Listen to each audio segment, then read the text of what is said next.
So this is chapter 7, momentum and impulse. Now momentum is basically defined as the mass times the velocity of an object. And so it's basically a way to measure inertia when it's in motion. So an object is in motion, it will have a momentum. But when momentum is zero, that means the object is not moving. So it's really inertia in motion. So anytime an object is moving, it has a momentum. And the momentum symbol is lowercase p.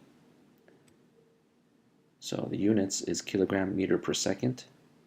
And since mass has a unit for kilogram, velocity has a units for meters per second, you put them together and you get kilogram meter per second.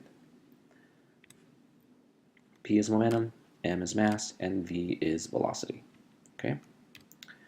Now, what are the effects of momentum? So if you have an object that has a very large momentum, it will either have a large mass, a high speed, or both, a high speed and a large mass. So you can look at it from my visual. Momentum is equal to a big mass times a small velocity will give you a certain amount of momentum. Or you can have the same amount of momentum where you have a small mass and a large velocity. So then you can have that kind of a relationship. Okay. So here's the question: which has more momentum? A Ford F-150 at rest or Harrison Ford moving at 10 miles per hour? So what do you think? And tell me why. So if you had said that Ford F-150 at rest has the greater momentum because obviously Ford F-150 has a larger mass than Harrison Ford on a bicycle, you might want to consider your answer, because the Ford F-150 is basically at rest. Harrison Ford is moving, and because Harrison Ford has a mass and he is moving, he will have a greater momentum than something at rest. So let's see if you are able to understand this whole concept. Imagine rolling a bowling ball down a bowling lane and rolling a playground ball down another lane at the same speed. Which ball has the greater momentum? Pause, answer that question, write down why. Second question. A large truck and a roller skate has different masses and therefore different momenta. Momenta is the plural form for momentum. So is it possible for the roller skate to have more momentum than the large truck? Okay, pause, write down your answer, and go ahead and state why. So let's answer number one. The bowling ball, being that it has a larger mass, will have a greater momentum since they're both moving at the same speed. Okay, so since momentum is equal to mass times velocity, and if the velocity for both objects are equal, but then the mass for the bowling ball is greater than the mass of the playground red ball, then of course the bowling ball will then have a greater momentum. Alright, if you don't understand it, write down the question and go ahead and ask me in class. A large truck and a roller skate has different masses and therefore different momenta. So when would it be possible for a roller skate to have momentum? There are basically two answers. If the large truck is at rest, then the roller skate could be moving along very slowly. It will go ahead and have a greater momentum. But if both objects were moving, the roller skate would have to have a very, very high velocity in order for it to have as much or greater momentum than the large truck. Okay, so again, if you don't understand it, go ahead and try to ask the question in class. A deer with a mass of 146 kilograms is running head-on towards you with a speed of 17 meters per second. If you're going north, find the momentum of the deer. So what would you need to do? Pause, calculate the answer, and see if you are able to tell me and show me the work, or be able to show the work to yourself.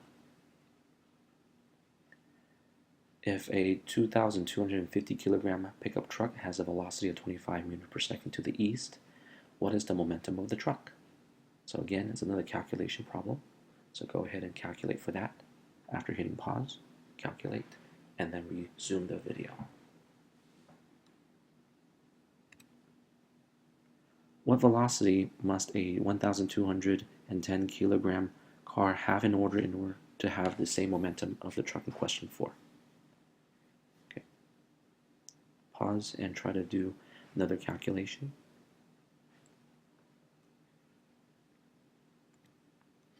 So let's go over what causes momentum. So impulse causes a change in momentum. And what is impulse? Now, in order for something to have a momentum, something must be done to that object if that object is to accelerate. So what we have called before is that impulse is something that we do to make a change in momentum. So what do we need to do in order to cause an object to accelerate? If you have answered a force, you would be correct. Now, so impulse has a lot to do with forces. So impulse is basically the product of force and time. So if you take force times time, you'll get the impulse.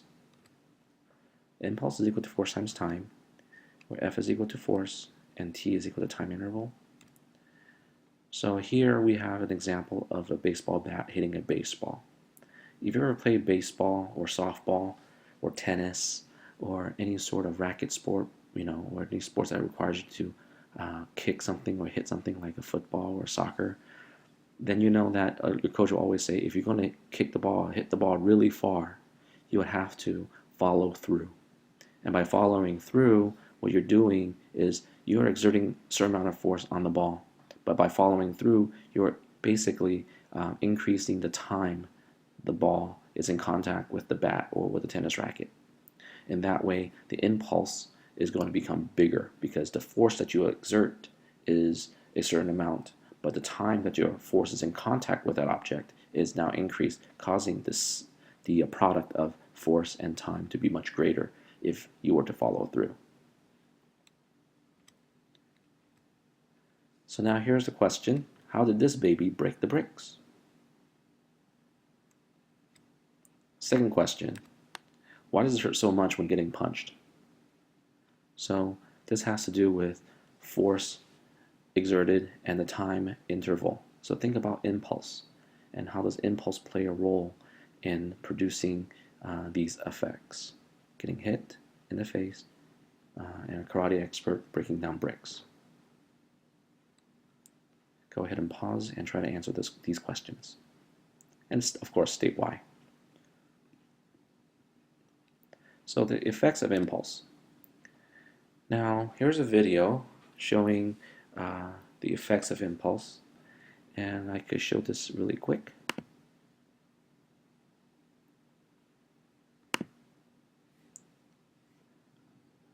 Or not. There we go.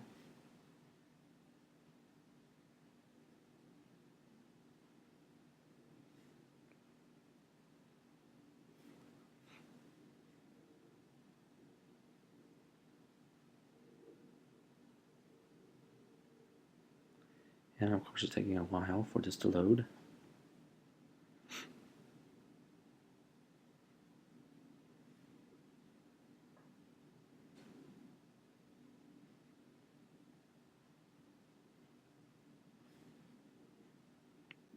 So there isn't any sound for this, but you can sort of see how having a water balloon thrown to a face can cause some sort of neat effect to this type of photography. So you can imagine the guy is anticipating the water balloon hitting his face, so he's scrunching up. Okay. Well, maybe watch just a little bit of this, but you can definitely watch what happens. Look at how the water balloon conforms to his face for a little moment. You see that? Okay. So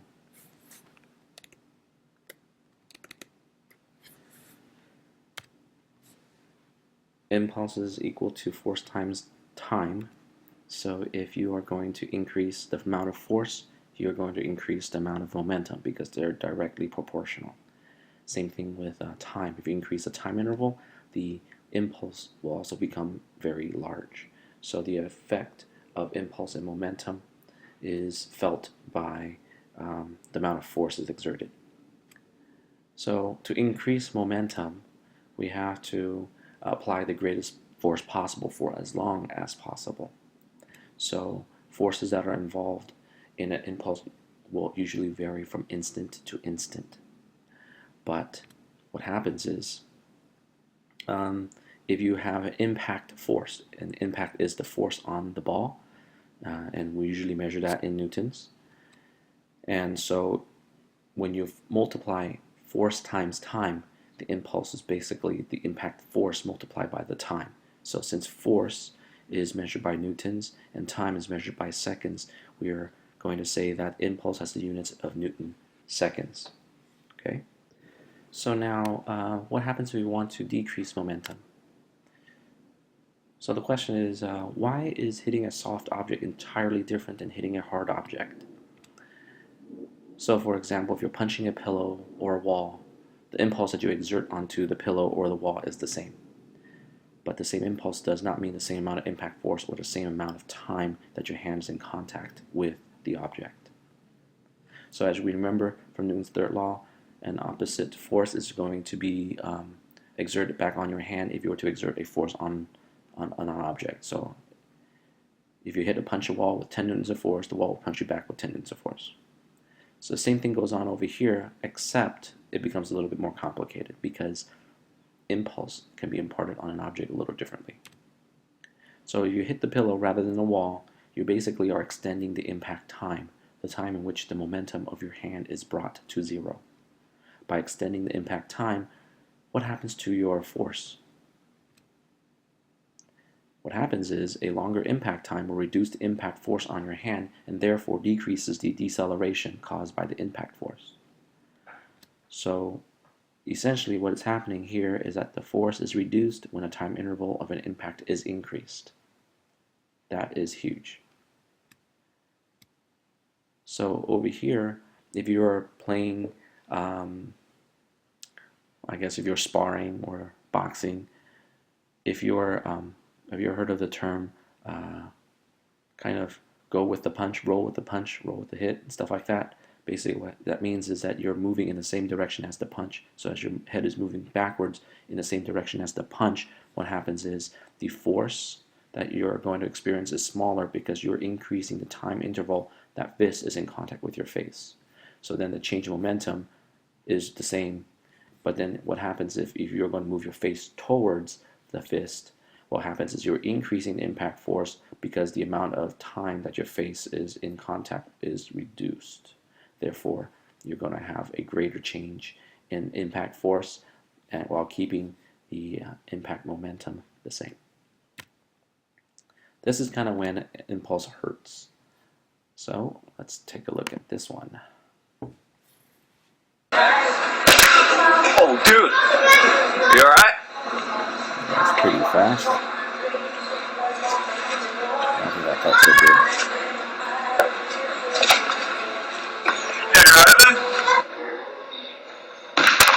And that's a slow-mo.